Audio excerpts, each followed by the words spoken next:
welcome to the Dating Advisory Board. I've got my friend Alan Stein here today. Alan currently travels the world as a basketball performance training coach, consultant, and speaker. He is also the creator of the widely popular Elite Jump Training Program and the host of the Pure Sweat Basketball Show, which has featured guests such as Villanova's Jay Wright, the Boston Celtics' Brad Stevens, and entrepreneurial superstar Gary Vaynerchuk. So if you have not gone on iTunes, you need to sign up to subscribe to Alan's show. So let's hear a little bit, tell the audience your background and how you got into basketball, and we'll just go from there. Sure. Dating all the way back to probably kindergarten, I think basketball has been my #1 driving passion. I was fortunate to play lots of sports and do lots of activities as a kid, but everything always gravitated back towards basketball. I had a decent high school career, was able to play in college. It was Elon College at the time. It's now Elon University down in Burlington, North Carolina. Yeah. And while I was in college, really fell in love with the performance side and the training side of basketball. I'd always had an affinity for wanting to help young people and have an influence over kids.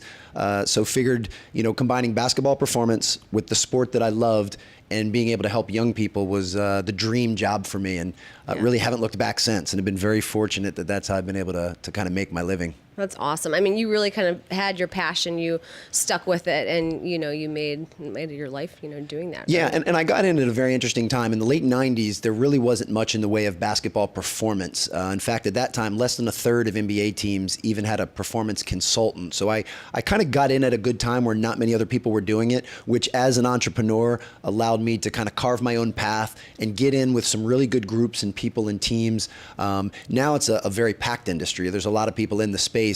So I'm fortunate that I got in at a good time. Okay, and so and tell us a little bit about what did you do? What teams did you work for? What were some of the things that you talked about? Well, for those that know the youth and high school basketball scene, Washington, D.C. is probably one of the top 3 metropolitan areas in the world for producing basketball players. I mean, we've had some amazing talent come out of the D.C. area over the last 20 to 30 years.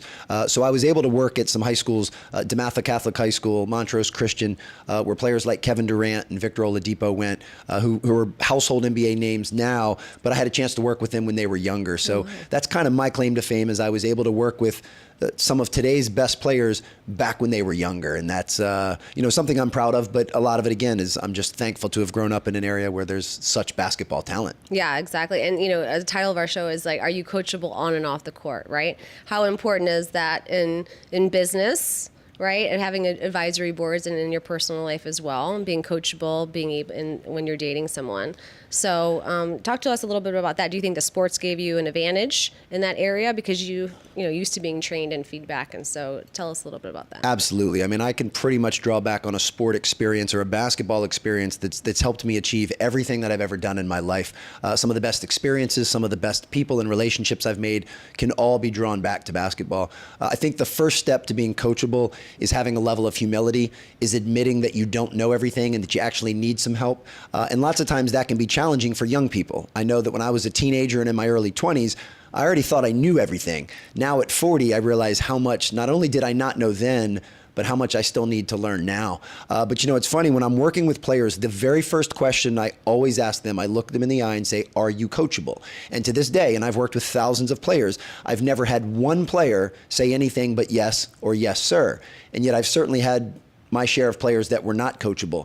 It's the same thing in business or in dating. I mean, if you were to ask someone if they're coachable, they'll tell you on the surface that they are, but only till you dig a little bit deeper will you realize whether or not that's true. But being coachable and having humility and being open to other people's guidance and mentorship is one of the most important traits I think any of us can have.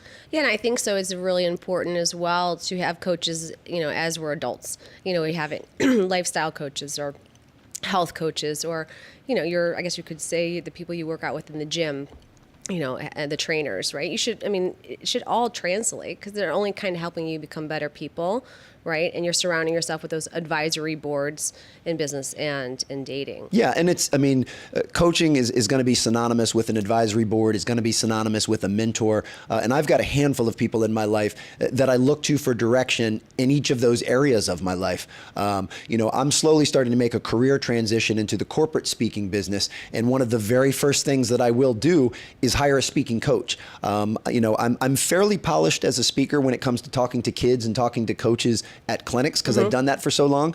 But when it's time for me to actually be in a boardroom and speaking to people in the corporate world, I know that there's areas of that craft that I need to improve and get better at. So I'm going to hire a coach because I'm going to want to make sure that I do the best job that I'm capable of.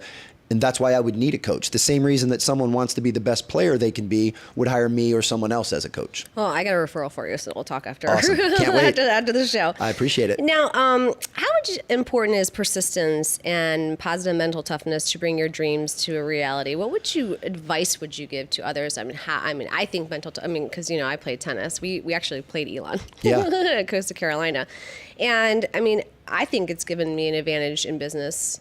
So can you talk a little bit about that? Without question. I think what you just described is grit. Grit is your stick-to-itiveness, it's your relentlessness, it's your perseverance. Your fire. Your fire and your passion and your motor. And in my opinion, and I know it's been said numerous times in books and on TED Talks, but research has shown that your grit is the #1 determining factor on whether or not you'll be successful. It's not your born talent, it's not your IQ, it's not your good looks, it's literally your grit and how relentless are you willing to be to pursue something that you care about. And from a business standpoint, again, I think I can chalk most of my successes or many successes up to 2 things: grit and relentlessness and relationships. I'm a people person, and I've built some really quality relationships with people over the last 10 to 15 years. And I do everything I can in my power to serve those people and add value to their lives. And then anytime that I need some help, they're always the first ones to try and help me back. And it's really a great way to live your life. And I think if you put your focus into relationships and you stick to it with grit, there's really very few things that you couldn't accomplish if you put your mind to it. Now, do you think some people are born with it? Or do you think it's learned? I think it's a little bit of both. I certainly think it helps if you grow up in a family where things like grit are modeled for you. If you have parents or guardians or whoever takes care of you, if you see them working really hard every day on their passion, or you see that type of behavior, I think that can help be nurtured into you. No, I don't necessarily think somebody's born with grit. I think that's an acquired characteristic or an acquired talent, but it's one that everyone can acquire if you're willing to put the focus in. Okay. All right. So let's tie this back into the dating world. Yes. We had talked earlier about brackets and dating. What makes a top seed? Well, I guess to give your listeners a little bit of a background. So I was married for almost 6 years and then went through a very amicable divorce. I'm actually better friends with my ex-wife today than I was when we were married, which is just an interesting dynamic. And what I've learned is in the dating world and in marriage and so forth, it's not really about good versus bad, or someone was right and someone was wrong. You're just looking for comfort and compatibility in someone that's a good fit. And her and I can both look each other in the eye with all the love in the world and just say, we were not a good fit for each other. She will make a wonderful wife to someone else, and I hope to make a wonderful husband to someone else. We just weren't good with each other. So I think having that perspective has allowed me to enter the dating world with optimism and positivity, that I don't feel like I've been scorned. I don't feel like I was given a raw deal and I hate all women. Nothing could be further from the truth. Right. I'm excited for this chapter in my life. And yeah, I do actually approach dating in so many of the same ways that I approach business. Persistence is key. Consistency is key. I'm a big believer that you attract what it is that you put out. That if you work hard on being the best version of yourself, you'll attract the best version of other people. And then like anything else, same with business, you get whatever it is that you tolerate. If you're dating someone and you don't like a lot of their habits or the way that they treat you, then stop tolerating it. Move on to the next one. And I say that very respectfully. But it's funny that you brought up brackets, because I'm a basketball guy and March Madness is my favorite time of year. And there is some truth to that. And I say that with full respect, because I would never objectify a woman to being an object or a team or a number on a bracket. But yeah, if you've met 2 or 3 women and you go out on some dates, on some level there's an unconscious ranking system. Like, hey, I like this one a little bit more because of this. So I'm willing to bend a little further to make more time to be with her. Whereas maybe somebody else, you're still learning if you'd make a good connection. So, and I would only assume that that's true the other way around. I would assume that if I'm dating a young lady, she's probably dating a couple other people. And where do I fall on her bracket? Am I a number 1 seed to her, or am I the 16th seed that's got no chance of winning? You never know. That could be an upset. But and again, I think we can say it tongue in cheek because it's fun to make the sports and dating analogies. Right. But, really for me, I've got my non-negotiables list of what I'm looking for in someone. Good. I've got a preferences list. And it's just about when I meet someone, do they have a good energy and do I feel a connection and a comfort level with them? If I do, then I'd love to see them again. If I don't, then respectfully, then we're just not a good fit. And, I've been on both sides of that. I've had to tell some young ladies that, I didn't really feel a connection, but I wish you the best. And I've had some say that to me. And it's okay. The way I look at it, it's all about you're kind of quantifying what it is that you're doing. And if for any reason I go out with someone and it's not a good fit either way, the earlier you can find that out, the better. When someone says either they ghost you and don't text you back or they don't want to see you again, even though that may hurt because we're human beings and we have feelings, they're actually doing you a favor because they're just letting you know that we're not going to be a good fit, and you might as well find that out as early as possible. So going back to your grit, I've learned to have tremendous thick skin and resilience in everything that I do. Again, I'm not a robot. I'm not saying my feelings don't ever get hurt, but I've learned that when something's not a good fit, or even if there's a girl that I really like, but she doesn't show equal interest, I move on, and it's okay. And again, I don't say that to be calloused. I say that because I think that when I find the right fit, it's going to feel so amazing and right that there won't be any question. Yeah. Well, that makes sense. So now on these dating sites, so are you on these? Like, what ones work, in your opinion, the best? When I was first back into the dating scene, I did do Match.com for a little bit, and I actually met a couple of nice people. Met one a nice lady that I dated for about 4 months, and she was absolutely wonderful. Just didn't quite materialize in anything more than that. I'm since off Match. I've done Tinder before, but have kind of gotten rid of that. Bumble is the app that I use the most. And it's interesting. I mean, sometimes I'm on there out of sheer boredom. I just like scrolling back and forth and seeing what's happening. Other times I am. I've got some time in my schedule that I'd like to invest in meeting somebody quality, and I use it as a filtering system. I think with any of those apps or dating sites, they are what you make them. Right. People say all the time, well, Tinder's just a hookup app.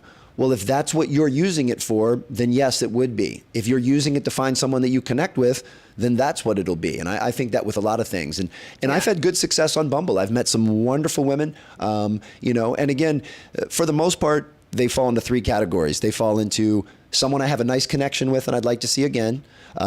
Somewhere where there's really not much of a connection, but you can admit they're going to be a great fit for somebody else.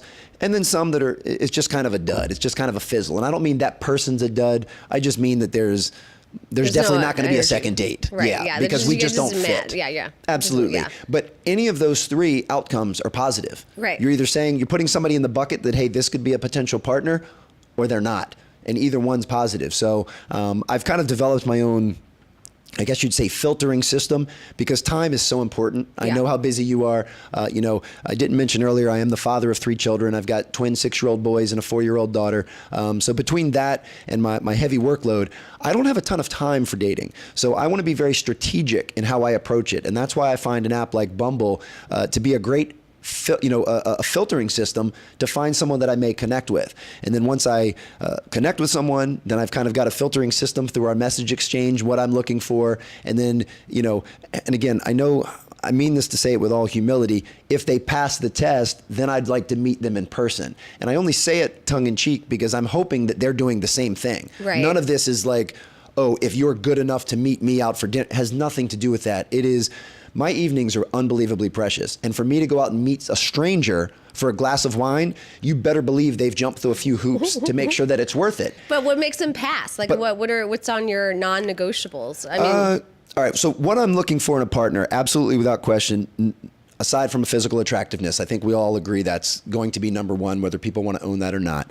Sense of humor is vital. I think sense of humor, first of all, I love to laugh, but I think sense of humor is the number 1 mark of one's intelligence. Yeah. I think in order to be funny, you have to be smart. Doesn't mean you're academic smart, but it means you have a high emotional IQ. It means you have street smarts. It means you have different areas of your life where humor can be brought in. And I think that's vital. I'm very attracted to women that are ambitious, that are driven, because I'm very driven. So no lazy llama beans for me. I don't need that. I'm looking for somebody that that's just kind and pure of heart, somebody that's a good person, somebody that speaks to waiters the same way they'd speak to their own parents. That's extremely important to me. Yeah. And then, there's obviously a handful of other things, but those are really the main non-negotiables. I'm looking for somebody that has a very high sense of self-awareness. I have a very high sense of self-awareness, especially for a male, and I didn't achieve that on my own. I was through 2 years of therapy, going through a divorce, of trying to learn who I was, right. And that's an important part of I who did I that am. 2 years after my divorce. And to me, meeting someone with self-awareness who knows exactly who she is and what she wants, knows what she's good at and what she's not good at, is play so your important. Strengths, right? Absolutely. Like you wouldn't just put anyone in a basketball to play any short, shooter or whatever. I No, mean, you know what your core, what you bring to the table, and focus on your good attributes. Yes. And every one of us has strengths and every one of us has weaknesses. Yeah. Every one of us has goals. Every one of us has fears and insecurities. So it's not about going out and looking for the perfect woman. There's no such thing. And I am far from perfect myself. It's not finding the perfect woman. It's who's perfect for me. Right. Who fits like a jigsaw puzzle with my idiosyncrasies, with my fears, with my insecurities, with my strengths and my weaknesses, and that we can be comfortable together. And that's what we're looking for. And again, that always circles back to, I'm not out looking for the one. I'm trying to become the one myself, so that hopefully I'll attract that person. Exactly. And I think that mind shift alone, which is what therapy helped give me a perspective on, has just helped me tremendously.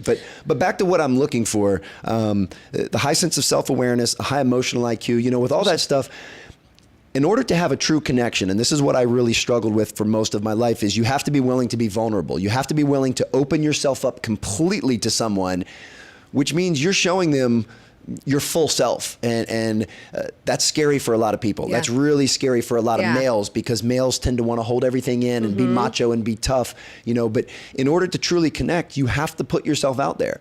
But the dangerous part is when you put yourself out there and you allow yourself to be completely vulnerable, you risk really getting hurt. You get your heart broken.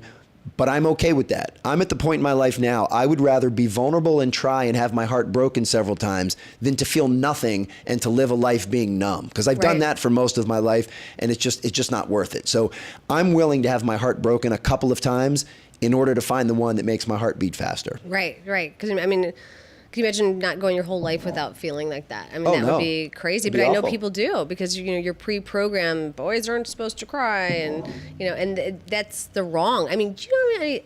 I talk to my girlfriends. We're all single. Same thing. Somebody that is emotionally available, that's attractive. Yes. Very attractive. But it's also scary. And here's what I found. And again, you've known me long enough to know I can say a lot of this stuff in jest.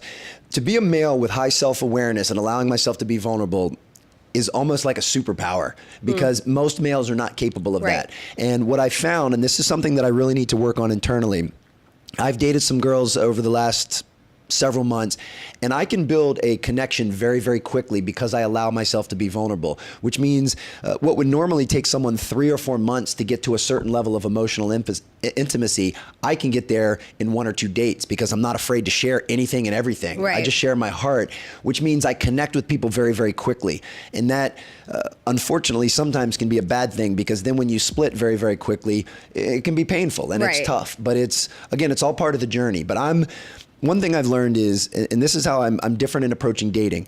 Most people approach dating like it's a job interview. All right, what do I need to do to get the job? All right, I need to dress a certain way. I need to talk a certain way. I need to act a certain way, because my whole goal is to get this lady sitting across from me to like me.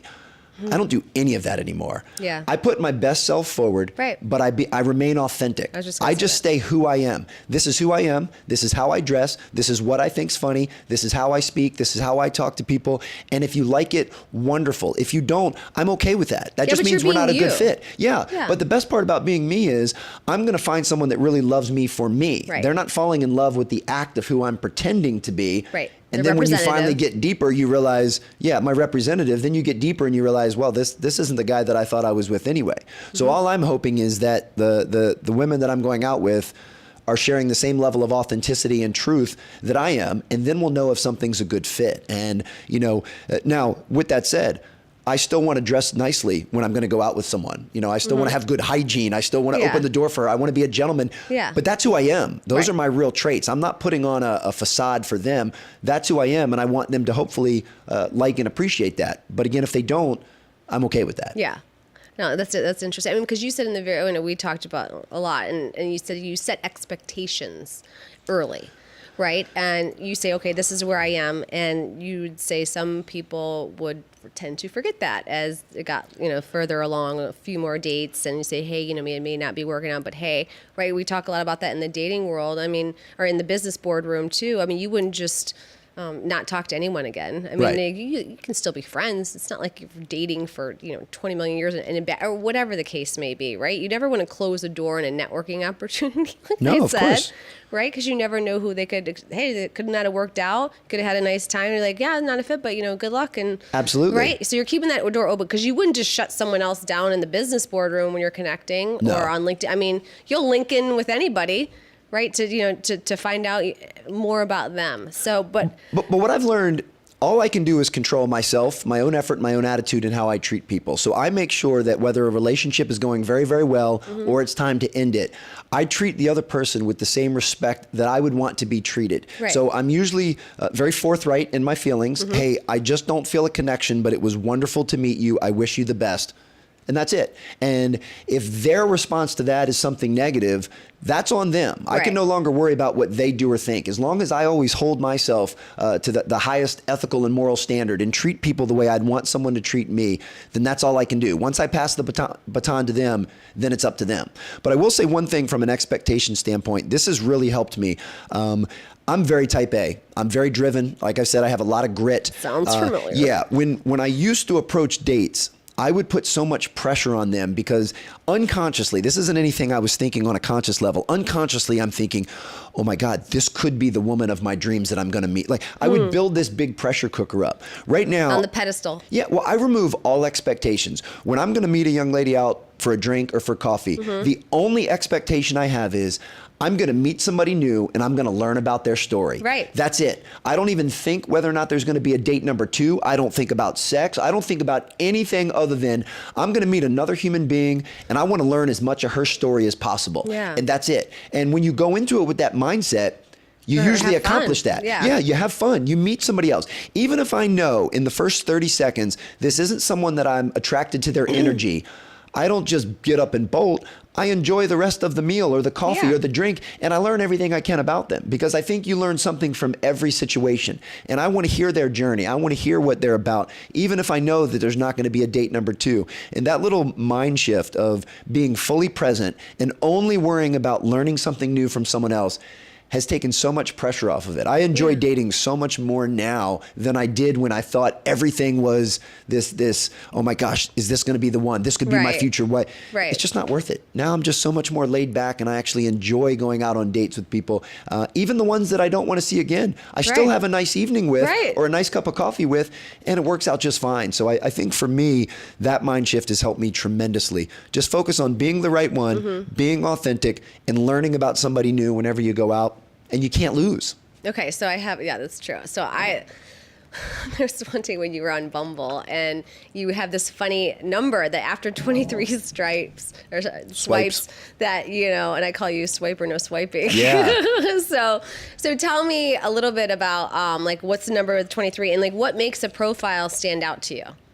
Well, let's go ahead and get this out of the way. I'm borderline OCD with a lot of things. I am unbelievably neat. Like if you go to my apartment right now, I mean, you would think that it's on show to rent out to other people. That's just the way that I am. I'm very OCD about stuff. Yeah. And I can be a little OCD about numbers. 23's always been my lucky number because of Michael Jordan and my age. So yeah, what's funny, when I'm swiping through Bumble, if I get 23 swipes in a row where I don't see there's a match, then I just turn it off and I wait and come back another time. Yeah. But from Bumble, and you've asked me this before, when I'm looking at a profile, there's a few things that draw me in immediately. And, first and foremost, it's pretty fascinating that Bumble and Tinder and a lot of these apps, that you make a snap judgment based on someone's entire life in literally less than 1 second. Right. Whatever picture comes up first, you decide whether or not I want to know anything else about this person or do I want to literally wipe them off the face of the earth, which just sounds horrendous, but there's Right. some truth to that. So for me, eyes and smile are absolutely number one. I think eyes and smile tell a person's real story and tell you their energy. So immediately when I see a picture, if somebody's eyes and smile are quote unquote attractive, then I'm going to linger for a second. I'm going to check out a second picture. I'm going to read their bio.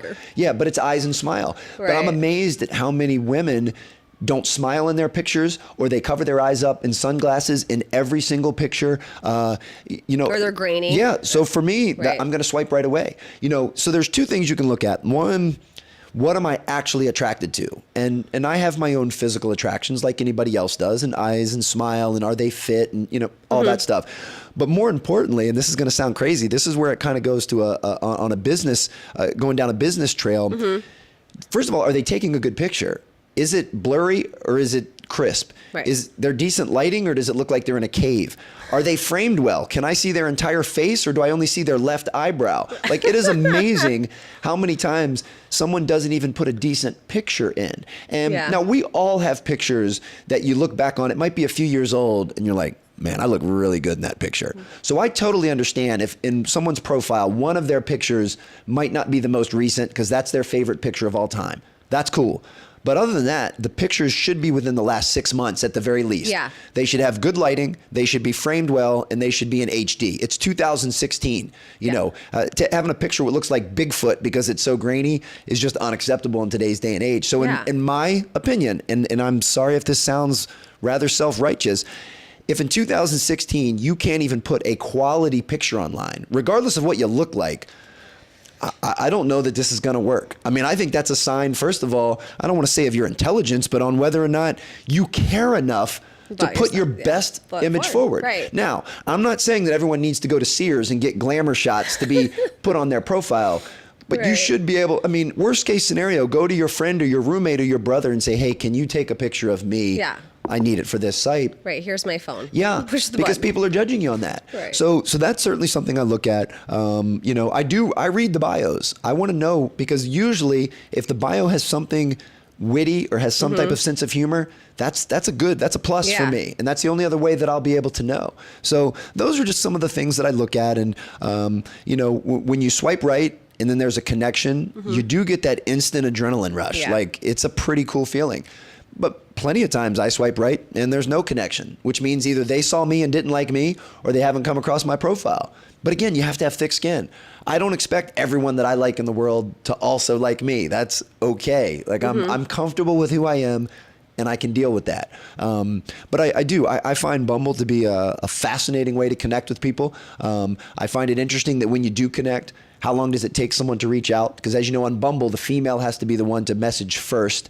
So even if you swipe right and I swipe right, there'll be no connection until you message me. Oh. And if you don't message me within 24 hours, then it just expires. So occasionally I'll match with someone and never hear from them. Wow. Maybe they didn't check their app in 24 hours.